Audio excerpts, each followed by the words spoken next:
네, 7월의 첫째 주일 오신 분들을 주의 이름으로 환영하고 축복합니다. 한국은 1월 1일이 두 번 있습니다. 신정 있고 구정 있고, 추수 감사 예배도 두 번 있습니다. 맥주 감사 그리고 11월에 추수 감사. 한국은 복받은 민족입니다. 그래서 오늘은 보리 추수를 감사하는 맥주 감사로 드리고 11월에는 과일과 벼농사의 추수를 감사하는 추수감사절로 드리게 됩니다. 대흥교회는 특별합니다. 이번 맥주감사는 우리가 7대 담임 목사 청빙을 끝내고 드리는 감사주일입니다. 그리고 오늘 교협에서 확정이 되면 11월 추수감사절은 아마도 7대 담임 목사 취임 예배를 드리면서 우리가 감사절을 지키게 될 것 같습니다. 오늘 이제 교협이 그 문제를 확정하게 되고 11월에 취임 예배 드리시면 정 목사님이 저랑 같이 3개월 동안 공동 담임으로 같이 사역을 하다가 저는 이제 1월에 사임을 하게 됩니다. 오늘 맥주감사 주일을 통해서 하나님의 큰 축복과 은혜가 함께 하시기를 축원합니다. 우리 이 시간 옆에 계신 분, 뒤에 계신 분한테 안 보이지만 환하게 웃으면서 만나서 반가웠습니다. 7월에 하나님과 동행하시기 바랍니다. 같이 인사 나누시겠습니다.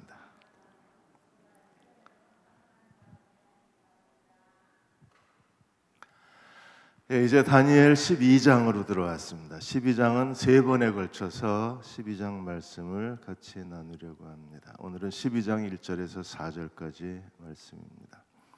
인도에 점성가이며 예언자인 14살 소년 아난드가 있습니다. 이 아이가 작년 2019년 8월에 코로나19를 예언을 했어요. 코로나 2020년에 코로나가 일어나고 6개월 정도 사람들이 큰 고통을 당하고 큰 피해가 일어나고 그리고 중국이 가장 큰 피해를 볼 것으로 예언을 했는데 그 예언이 그대로 이루어졌어요. 근데 이번에 유튜브에서 삭제가 됐는데 아난드가 올 12월에 더 큰 재앙이 일어난다. 슈퍼박테리아로 인해서 바이러스로 인해서 많은 사람들이 인명에 큰 피해가 있을 것으로 그렇게 예언을 했어요. 그래서 그 예언을 믿는 사람들이 긴장하고 있습니다. 다니엘은 이스라엘을 중심으로 한 세계 역사에 대해서 예언을 하고 그 역사가 그대로 이루어졌어요. 11장에서 안티오쿠스 에피파네스가 어떻게 이스라엘을 박해하고 멸망에 가증한 것을 통해서 하나님의 성전을 더럽힐 것인가를 예언하고 그 예언이 그대로 이루어졌습니다. 이 안티오쿠스 에피파네스를 주목하는 이유는 다니엘서 예언에서 가장 많은 예언의 분량이 이 에피파네스에 대한 거예요. 그 이유는 이 안티오쿠스 에피파네스가 종말에 나타날 적그리스도의 모형이기 때문에 그렇습니다. 그래서 12장에서 적그리스도를 통해서 하나님이 어떻게 종말의 역사를 이끌어 가실 것인가에 대한 핵심 단어를 설명을 해요. 종말에서 가장 중요한 핵심 단어가 무엇입니까? 적그리스도, 대환란, 그리스도의 재림, 그리고 육체의 부활, 하나님 나라의 도래. 이게 종말의 가장 중요한 단어예요. 오늘 12장 1절에서 4절까지 네 가지 중요한 단어를 함께 살펴보고자 합니다. 먼저 12장 1절에 보시면 적그리스도와 대환란에 대한 이야기가 나와요. 그때 내 민족 이스라엘을 호위하는 큰 군주 미가엘이 일어날 것이요 또 환란이 있으리니 그때 적그리스도가 나타날 때 그리고 큰 환란이 있으리니 이는 개국이 이래로 그때까지 없었던 환란이며 그때 내 백성 중에 책에 기록한 자는 구원을 얻으리라. 생명책. 그래서 미가엘, 적그리스도와 미가엘, 큰 환란, 생명책이 12장 1절에 예언이 되어져 있어요. 여기서 그때는 11장에서는요 에피파네스에 의해서 이스라엘 백성들이 대박해를 당하고 살해를 당하고 순교를 당한 그때를 말합니다. 동시에 미래의 어느 날 적그리스도가 와서 이스라엘을 괴롭힐 그 환란의 때 다니엘서 9장 26절 27절에서 다니엘 71회 중에 69일회가 이미 이루어졌어요. 그리고 마지막 한 일회 7년이 남았는데 그 적그리스도의 7년 환란의 그때에 일어날 일에 대해서 예언을 했습니다. 미가엘은 어떤 사람인가요? 어떤 존재인가요? 미가엘은 천사장입니다. 미가엘은 이스라엘을 돌보는 수호 천사예요. 그리고 하나님의 언약의 백성을 보호하는 천사장이기도 합니다. 11장에서 에피파네스에 의해서 이스라엘 백성들이 박해를 당하고 순교를 당하고 하나님의 성전이 크게 더럽혀지고 그는 제우스 신상을 예루살렘 성전에 세우고 그리고 이스라엘 백성들을 억압하고 하나님의 이름을 크게 모욕을 했습니다. 이스라엘이 몰살당한 위기에서 미가엘 천사가 이 안티오쿠스 에피파네스가 갑자기 그가 죽음으로써 하나님이 이스라엘의 구원을 이루어 주셨어요. 그러므로 미가엘 천사장은 이스라엘의 보호자, 하나님의 언약 백성의 보호자입니다. 다니엘을 사자굴에서 지켰던 분도 이 미가엘 천사로 저희가 추정을 하고 다니엘의 세 친구를 풀무불에서 구원한 분도 미가엘 천사장으로 추정을 합니다. 또는 예수 그리스도, 하나님의 사자로 표현된 예수 그리스도일 것으로 저희가 추정을 합니다. 10장 21절에 보시면 이 미가엘이 다니엘도 도왔어요. 오직 내가 먼저 진리의 글에 기록된 것으로 내게 보이리라. 나를 도와서 그들을 대항할 자는 너희의 군주 미가엘 뿐이니라.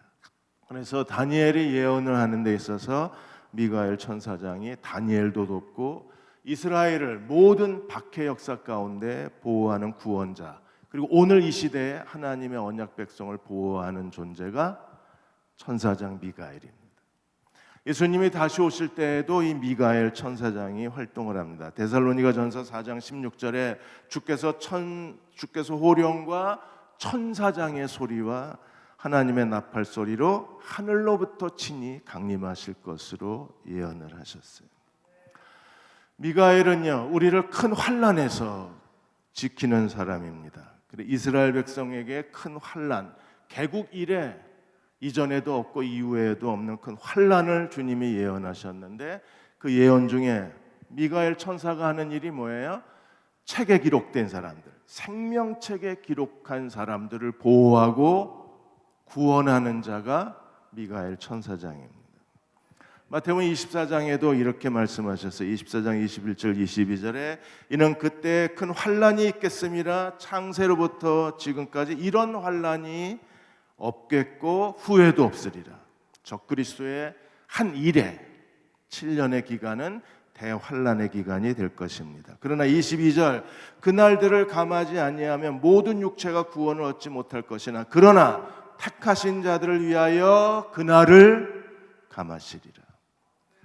하나님의 생명책에 기록된 사람들을 하나님이 보호하시고 하나님이 구원하시고 하나님이 건지실 것입니다.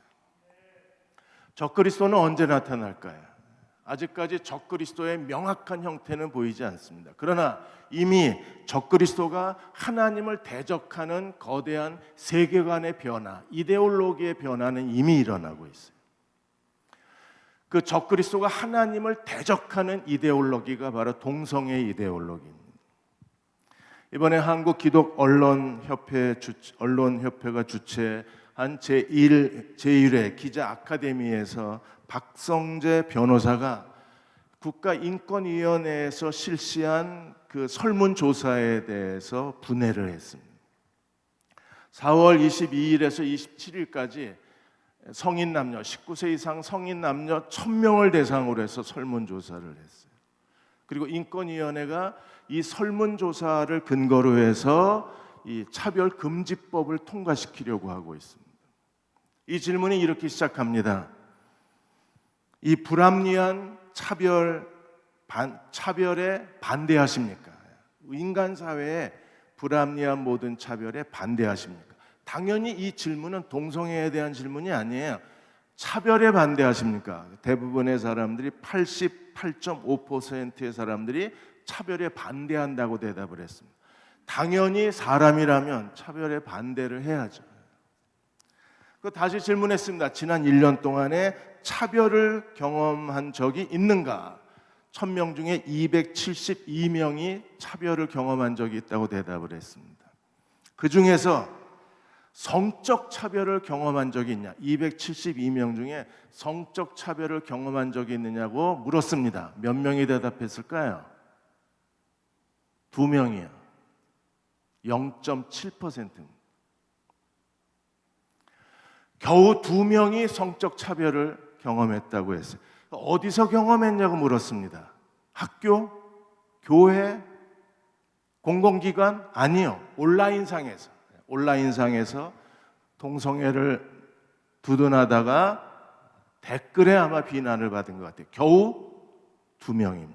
그런데 이걸 가지고 88.5%의 사람들이 차별 금지에 찬성했다는 근거를 가지고 언론은 계속해서 차별 금지법이 제정돼야 된다고 하고, 그리고 이 찬성하는 단체들도 이걸 주장하는 거예요. 그런데 그 차별 금지법 안에 독소 조항이 있는데 그게 바로 동성애에 대한 문제고 종교에 대한 문제예요. 기독교인은 왜 이렇게 동성애를 반대할까요? 동성애가 싫어서요? 왜 우리가 이 차별금지법을 반대합니까? 아마 여러분도 문자를 받으셨을 겁니다. 차별금지법에 함께 동참해 달라고 문자를 받으셨을 거예요. 왜 우리가 차별을 금지합니까? 포괄적 차별금지법은 뭐예요? 언어, 인종, 국적, 피부색에 의해서 사람이 차별돼서는 안 된다는 겁니다. 이건 복음의 정신입니다. 예수 그리스도의 복음은요, 인간의 모든 차별을 없앤 거예요. 인간 사이의 모든 장벽을 무너뜨린 게 예수 그리스도의 복음입니다. 믿으십니까? 예수 그리스도는 남자나 여자나 종이나 자유자나 헬라인이나 유대인이나 모든 벽을 허물고 차별을 없애고 평등을 이루신 분이 하나님 나라입니다. 그러면 당연히 기독교인이 이 차별금지법을 가장 앞장서서 찬성해야 될 사람들은 그리스도인입니다. 왜요? 복음의 정신이니까. 그런데 왜 우리는 반대합니까? 동성애 문제 때문에 그렇습니다. 하나님을 대적하는 거대한 사단의 이데올로기 전쟁이에요. 하나님은 인간을 창조하신 창조주 하나님이심을 믿으십니까? 하나님이 사람을 창조하시되 남자와 여자로 창조하신 걸 믿으십니까? 그런데 사단은 어떻게 했어요? 새로운 이데올로기를 가지고 하나님의 창조를 다 뿌리째 뽑아버립니다. 원숭이 한 마리 갖다 놓고 진화론, 과학의 근거라고 해서 과학을 가지고 진화론을 만들어서 어떻게 했어요? 하나님이 사람을 창조하신 것을 거부해버렸습니다. 그래서 하나님이 인간을 창조하신 게 아니라 원숭이가 인간의 존재입니다. 진화론에 대해서 이렇게 신문에도 나왔어요. 보여주시죠? 이게 인간 찰스 다윈의 얼굴에다가 원숭이를 합성시켰습니다. 과학에서도 원숭이가 진화해서 인간이 됐다는 것은 조금 복잡한 과학적 이론이 있다고 그랬어요. 원숭이 한 마리 갖다 놓고 인간이 진화했다고 말하면서 하나님의 창조를 거부했어요. 그래서 하나님의 인간 창조를 대부분 사람들이 믿지를 않습니다. 이번에는 동성애라는 동성애 인권을 가져와서 어떻게 했습니까? 하나님이 남자와 여자를 창조하셨다는 걸 무너뜨려 버렸어요. 동성애의 인권을 강조하면서 우리 아이들에게 뭘 가르칩니까? 내 성을 내가 선택할 수 있다고 가르쳐요. 남자가 남자가 아니고 여자가 여자가 아닌 거예요. 이제는요, 자기가 성을 선택할 수 있어요. 여러분, 언제 이제 제가 조금 나이가 들어서 생각이 좀 헷갈려서 다른 미국의 여행 그 입국 카드에다가 남자 여자를 쓰는데 내가 여자라고 써도 아무렇지도 않아요. 이제는요, 이 얼굴을 가지고 제가 여자라고 써도 돼요. 성을 인간이 선택하는 거예요. 그러나 남성과 여성은 하나님이 창조하신 거예요. 근데 사람이 자기 성을 선택을 해요. 원숭이 하나 갖다 놓고 진화론으로 하나님이 사람을 창조하셨다. 뿌리째 뽑아버렸습니다. 동성애 인권을 가져다 놓고 남성과 여성을 창조했다는 하나님의 창조가 없어지는 거예요. 그렇게 되면 어떻게 됩니까? 하나님이 사람을 창조하지 않으셨으면 예수 그리스도가 십자가에서 인간의 죄를 위하여 죽으실 필요가 없는 거예요. 원숭이가 조상인데 뭐하러 하나님의 아들이 죽습니까? 하나님이 자기가 창조하지도 않은 인간을 위해서 십자가에 죽으실 이유가 없어요. 그럼 예수님의 십자가의 죽음이 다 무효가 되어버려요. 그리고 하나님은 인간을 심판하실 수 없어요. 왜요? 무슨 권리로 인간을 심판합니까? 창조를 무너뜨리면 복음이 송두리째 무너지는 거예요. 하나님이 인간을 창조하셨다는 걸 땅에 파묻어버리면 예수 그리스도의 복음이 다 산산조각 나버리는 거예요. 그래서 사단이 이걸 공격하는 겁니다. 우리가 동성애가 싫어서가 아니에요. 하나님의 창조가 무너지는 거예요. 창조가 무너지면 복음이 다 송두리째 무너져. 우리가 무엇을 믿는지를 모르게 되는 거예요. 우리가 예수 그리스도가 하나님의 아들이시고 그가 우리를 위하여 십자가에 죽으신 분이심을 믿으십니까? 그런데 만일에 하나님이 인간을 창조하신 게 아니라면 믿을 필요가 없는 거예요. 원숭이나 믿어야죠. 이 이데올로기가 전 세계로 확산되고 하고요. 왜 이런 일이 일어날까요? 이게 무슨 대단한 일이라고 전 세계가 이게 확산이 되어져요. 이게 하나님을 대적하는 적그리스도의 이데올로기의 전쟁입니다. 이미 시작이 된 거예요. 형태가 드러나지 않았을 뿐입니다. 두 번째로 12장 2절에 그리스도가 다시 오시면 어떤 일이 일어나나요? 육체의 부활이 일어나게 될 것입니다. 그래서 12장 2절에 땅의 티끌 가운데 자는 자 중에 땅의 티끌 어디예요? 무덤. 사람은 다 죽으면 어디로 돌아갑니까? 무덤. 너는 흙이니 흙으로 돌아가라. 그 흙으로 돌아가는 장소가 어디예요? 무덤. 그래서 땅의 티끌 가운데 자는 자 중에 많은 사람이 깨어나 무덤에서 많은 사람이 깨어날 것입니다. 예수 그리스도의 부활에 참여하게 될 것입니다. 부활이면 두 종류가 있는 거예요. 영생의 부활이 있습니다. 깨어나서 영생을 받는 자도 있고 수치를 당하여 영원히 부끄러움을 당하는 자가 있을 것이다. 언젠가 죽은 자들이 다 부활하게 될 것입니다. 그래서 영생의 부활이 있고 영원히 수치를 당하는 부끄러움의 부활이 있어요. 정말이요? 요한복음 5장에 이렇게 말씀하셨어요. 5장 28절에 놀랍게 여기지 말라. 무덤 속에 있는 자가 다 그의 음성을 들을 때가 오나니 선한 일을 행한 자는 어디로? 생명의 부활로. 악한 일을 행하는 자는 어디로? 영원한 부끄러움의 수치의 부활로, 심판의 부활로 나오게 될 것이라고 하셨어요.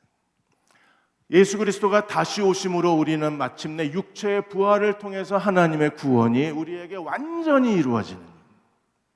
근데 부활은 3단계로 이루어져요. 고린도전서 15장 22절 24절에 부활의 3단계를 이렇게 설명했습니다. 아담 안에서 모든 사람이 죽은 것 같이 그리스도 안에서 모든 사람이 부활, 삶을 얻으리라. 그런데 각각 차례대로 되리라. 제일 먼저는요, 부활의 첫 열매가 누구십니까? 첫 열매는 예수 그리스도이십니다.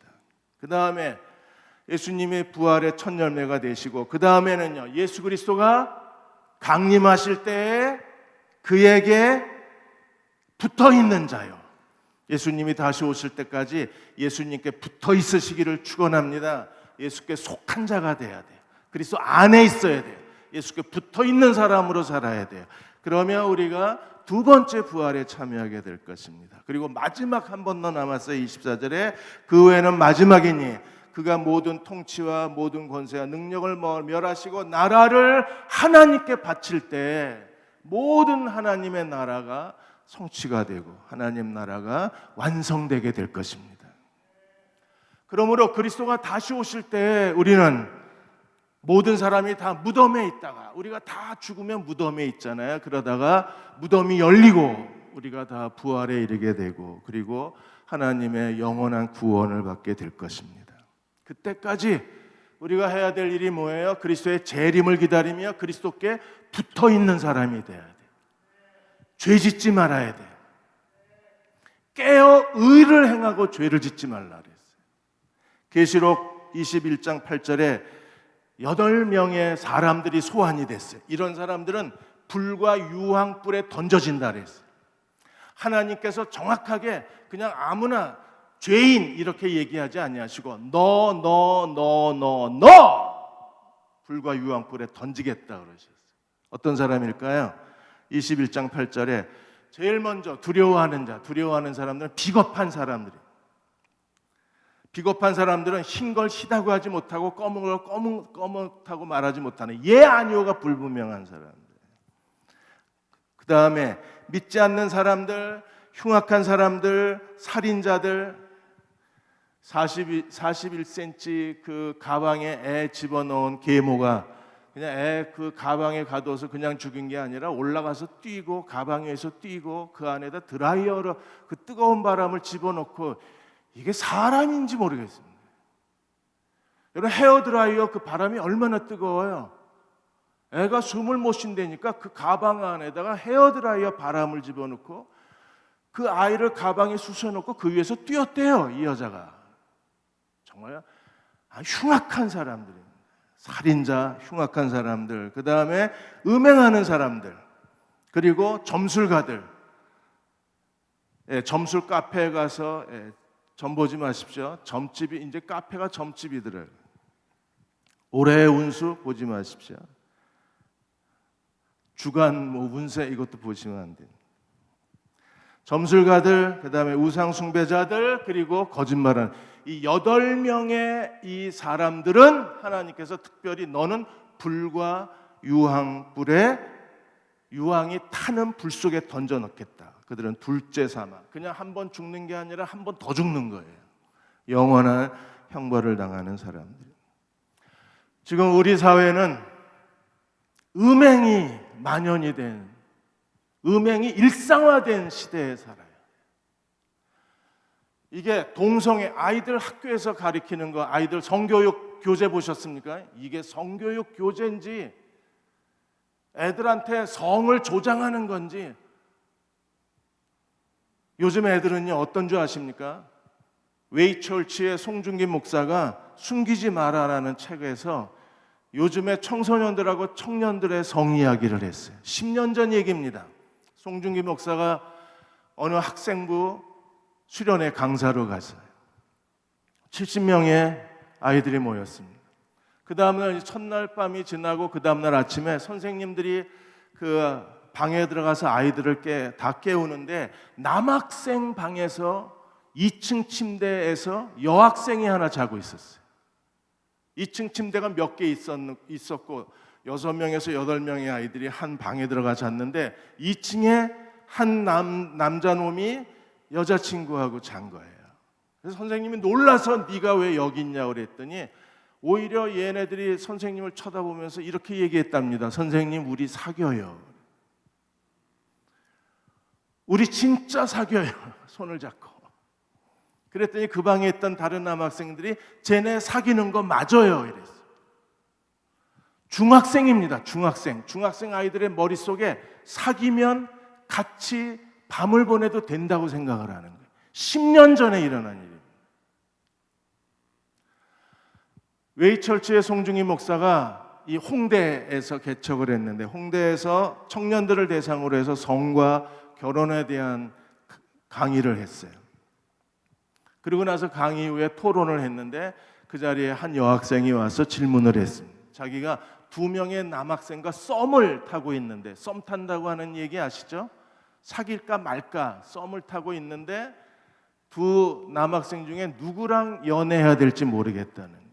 그래서 송 목사가 이런저런 질문을 했더니 이 아이가 뭐라 그랬냐면 이미 2명의 남자하고 밤을 보냈다는 거예요. 누구랑 사귀어야 될지 아직 결정도 안 했는데 일단은 잔 거예요. 같이 밤을 보냈다. 근데 거기에 11명의 남학생이 있었는데 아무렇지도 않더랍니다. 그러니까 청년들이 썸을 탄다는 것은요, 연애하기 전에, 결혼하기 전에 일단 밤을 같이 보내는 거예요. 이게 요즘 젊은이들의 성인식입니다. 왜 이렇게 됐을까요? 이게 거대한 이 성에 대한 성의 혁명이 일어난 거예요. 성의 혁명. 모든 보수적인 가치관이 다 깨지고 성을 하나의 놀이로 생각하는 문화가 형성이 된 거예요. 그게 동성애 인권을 보장한다는 이유로 학교에서 성교육을 시킨 게 오히려 아이들에게 성에 대한 도덕성을 잃어버리게 만드는. 세 번째로 12장 3절에 그러면 말세에 사는 우리는 어떤 사람이 되어야 합니까? 지혜로운 자가 되어야 합니다. 오늘 12장 3절에 이렇게 말했습니다. 지혜 있는 자는 궁창의 빛과 같이 빛날 것이요 많은 사람을 옳은 길로 돌아오게 하는 자는 별과 같이 영원히 빛나리라. 이미 11장에서 안티오쿠스 에피파네스가 유대인을 박해하고 예루살렘 성전을 더럽히고 돼지 피로 제사를 드리고 수많은 유대인들을 학살했을 때 어떻게 했어요? 지혜로운 자들이 혁명을 일으켰어요. 진정한 야훼 신앙, 여호와 신앙을 지키는 지혜로운 사람들, 그들이 마카비 혁명을 일으키고 마침내 안티오쿠스 에피파네스의 군대를 몰아내고 하나님의 성전을 다시 되찾은 기간, 그래서 하나님의 성전을 되찾은 수전절을 이스라엘이 지키게 된 거예요. 마지막 종말의 때에도 우리에게 필요한 사람들은 어떤 사람들입니까? 지혜로운 사람들이 필요합니다. 하나님이 우리를 이 시대에 지혜로운 자로 세워주시기를 주의 이름으로 축원합니다. 지혜로운 사람이 있어야 그 시대가 정결해져요. 지혜로운 사람이 있어야 그 교회가 정결해지는 거예요. 11장 35절에 세번역에는 이렇게 말했습니다. 또한 지혜 있는 지도자들 가운데 얼마가 학살을 당할 것인데 이 일로 인하여 백성들은 단련을 받고 순결하게 되며 끝까지 깨끗하게 남을 것이라. 지혜로운 사람들은 고통을 당하지만 그것 때문에 백성은 정결해지는 거예요. 그리고 이렇게 말씀하셨어요. 하나님이 정하신 그 끝날이 올 때까지 이런 일이 계속될 것이라 그랬어요. 시대마다 악한 일이 일어납니다. 하나님의 교회가 모욕을 당합니다. 하나님의 백성들이 박해를 당합니다. 그런 시대 가운데 계속될 것이라. 지혜로운 자가 있을 때 하나님이 그 시대를 정결하게 만들어줄 수 있는. 언제 종말이 오느냐? 그거보다 더 중요한 것은요, 우리가 지혜로운 자로 이 시대를 살아가는 게 더 중요한 일입니다. 그리고 하나님이 이 시대에 지혜로운 목회자들을 세워주시기를 기도하셔야 돼요. 이제 저도 대흥 침례교회에서 7년 사역을 마무리하게 됩니다. 하나님 앞에 무릎을 꿇고 엎드려서 하나님께 묻습니다. 하나님이 주신 사명을 제대로 감당했는지 묻고 또 물으며 하나님 앞에 엎드려 있습니다. 양종대 협동전도사님의 아들 양성우 원장이 당신의 아픔이 낫길 바랍니다. 이 책을 쓰시고 교회에서 이 책을 판매했습니다. 제1부에 이렇게 의사가 된다라는 챕터에서 의사들이 자기가 치료하던 환자가 죽으면 사망회의라는 걸 한대요. 이 책을 읽고 새로운 사실도 많이 알게 되고 이 책을 읽으면서 여러 가지 감동도 많이 받았습니다. 예스24에서 이 책이 지금 판매 주수가 3,000대예요. 제가 쓴 책은 판매 주수가 11,000대인데 양성호 원장이 쓴 책은 3,000대입니다. 한 환자가 죽으면 끝난 줄 알았더니 그 주치의가 이 사망에 대한 보고를, 이 환자가 어떤 병명이고 어떻게 치료했는데 왜 죽었다는 걸 설명을 하면 이제 선배하고 동료 의사들이 더 나은 치료 방법이 없었을까를 같이 비판을 한답니다. 그래서 의사는 수준이 향상해, 그 실력이 늘어나고 의사 수준이 늘어나고 의학이 더 발달한다는 거예요. 한 사람의 환자의 죽음으로 끝나는 게 아니라 더 나은 치료 방법이 없었을까를 같이 고민하는 시간이래요. 이런 시간을 통해서 의사가 되어져 간다고 얘기를 했습니다. 저도 하나님과 더불어 사망회의를 하고 싶었습니다. 대흥교회에서 내가 좀 더 기도했더라면, 좀 더 인내했더라면, 좀 더 노련했더라면 교회가 더 나아지지 않았을까.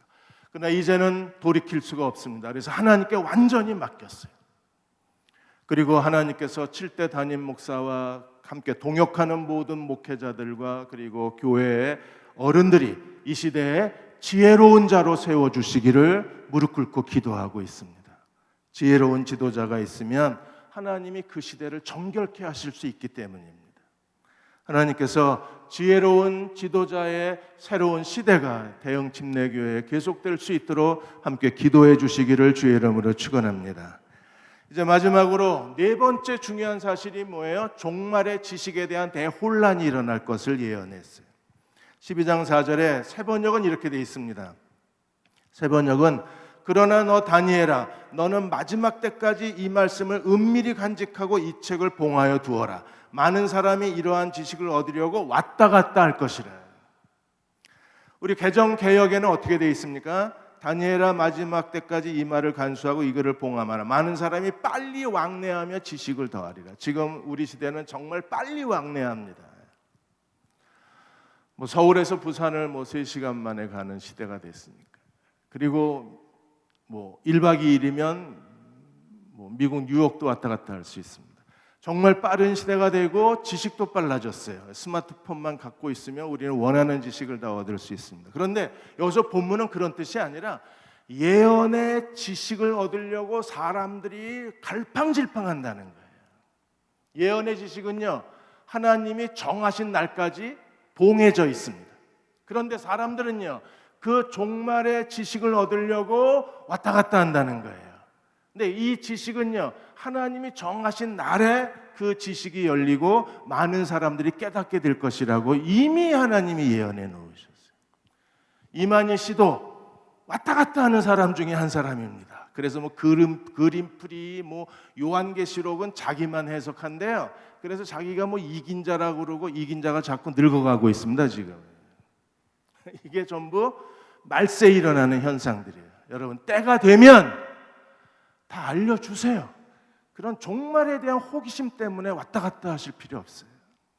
오늘 이 시대의 가장 큰 위험이 무엇입니까? 슈트, 왔다 갔다 하는 겁니다.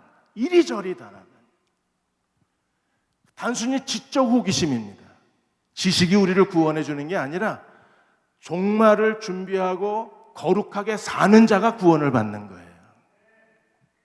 누가복음 21장 11절에 주님이 이미 예언하셨습니다. 곳곳에 기근과 지진과 전염병이 있겠고 그랬는데 코로나19 예언한 사람 있나요? 아무도 없습니다. 이만희 씨도 지들이 먼저 걸렸어요. 그 예언자께서 계시받은 사람이라고 자기를 드러냈는데 몰랐어요. 어떤 이 시대의 목사들도 코로나19가 누가복음 21장에 주님이 경고하신 말세의 징조라는 아무도 몰랐습니다. 그럼 뭘 안다고 준비할 수 있나요? 몰라요. 그럼 우리는 어떻게 해야 합니까? 깨어 기도하는 게 제일 중요합니다. 데살로니가전서 5장 4절에 형제들아 너희는 어둠에 있지 아니하며 그날이 도적같이 너희에게 임하지 아니하리라. 밤에 잠만 안 자면 돼요. 왜요? 주님이 도적같이 오시기 때문에. 그런데 우리는요, 너희는 어두움에 있지 아니하며 그날이 도둑같이 임하지 아니하리라 그랬어요. 믿으십니까? 우리는 알아요.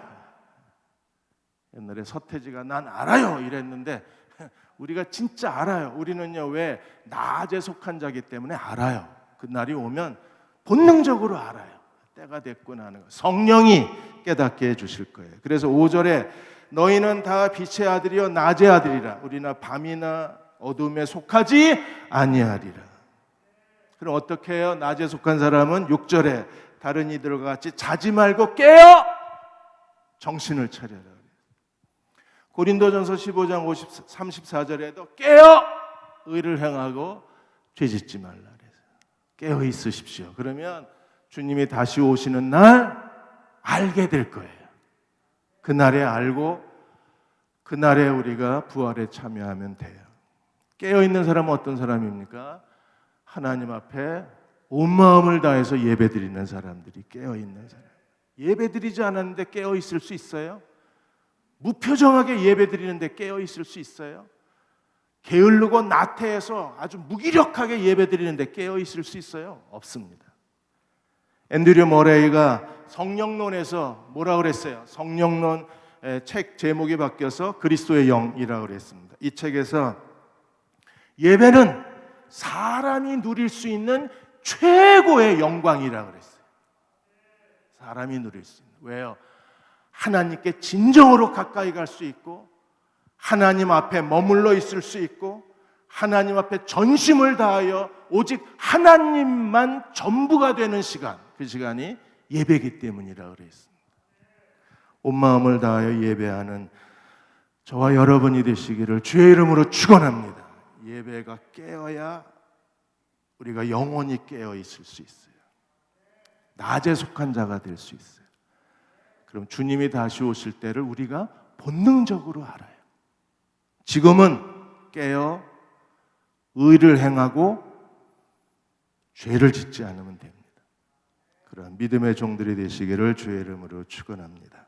이제 우리 찬양팀하고 같이 우리 보좌 앞에 모였네. 우리 찬양하시면서 하나님, 코로나19로 인해서 예배가 점점 힘들어지고 마스크 쓰고 예배드리는 게 점점 답답하고 예배 오는 게 두려워지는 이 시대에서 하나님, 우리 예배가 회복되게 해 주십시오. 기쁨이 회복되게 해 주십시오. 예배의 능력이 회복되게 해 주옵소서. 우리 찬양하시면서 같이 기도하겠습니다.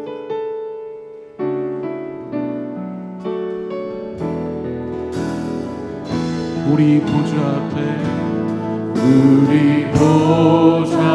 앞에 모였네. 함께 주를 찬양하며 하나님의 사랑 그 아들 주셨네.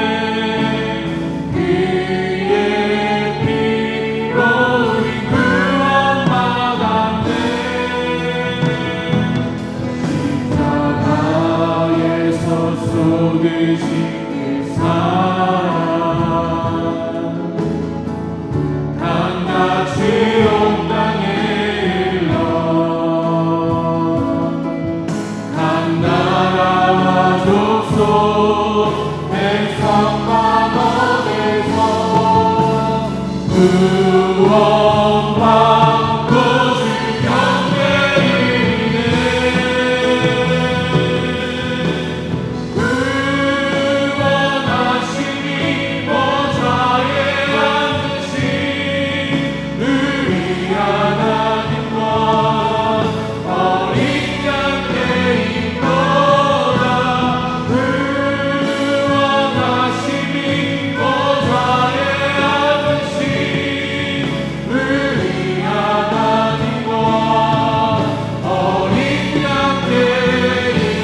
하나님의 창조부인 사단의 무실론은 점차 전 세계로 확산되어져 가고 있고 교회는 무기력해져 가고 있습니다. 하나님, 예배가 다시 회복되게 하여 주옵소서. 깨어 의를 행하고 죄짓지 말라. 오직 깨어 정신을 차려라. 예배가 다시 살아나게 하여 주옵소서. 예배의 기쁨과 능력이 있게 하여 주옵소서.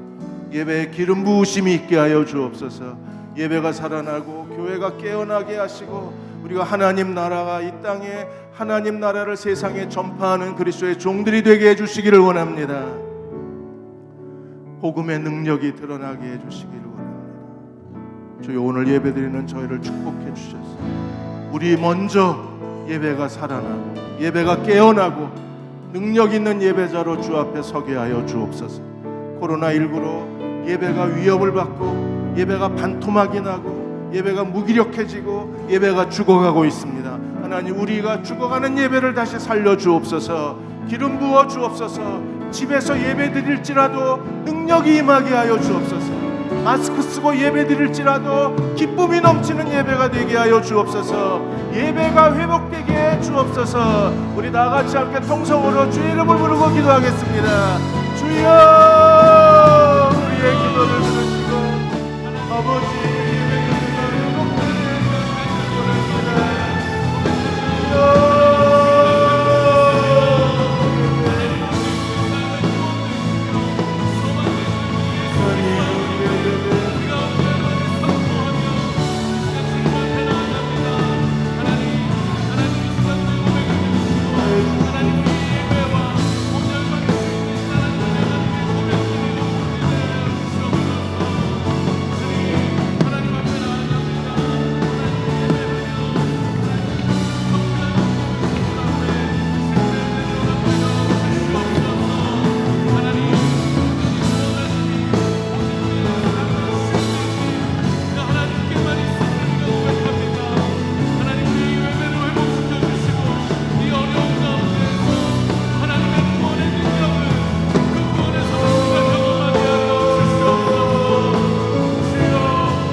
우리의 찬양을 기쁘시게 받아주시옵소서. 구원하심이 보좌에 앉으신 우리 하나님과 어린 양께 있음을 믿습니다. 이 복음이 살아있게 해주시고 이 복음에 능력이 있게 해주시고 이 복음 앞에 하나님을 예배하는 그리스도의 종들이 되게 도와 주옵소서. 지금은 우리를 죄에서 구원하신 우리 주 예수 그리스도의 은혜와 하나님 아버지의 그 크신 사랑하심과 성령의 위로하고 도우신 은혜, 7월의 첫째 주일 함께 예배드리고 돌아가는 모든 교우와 가정과 자녀들 위해, 이 민족과 이 땅의 모든 교회 위에 지금부터 영원히 함께 하시기를 간절히 축원하옵나이다. 아멘.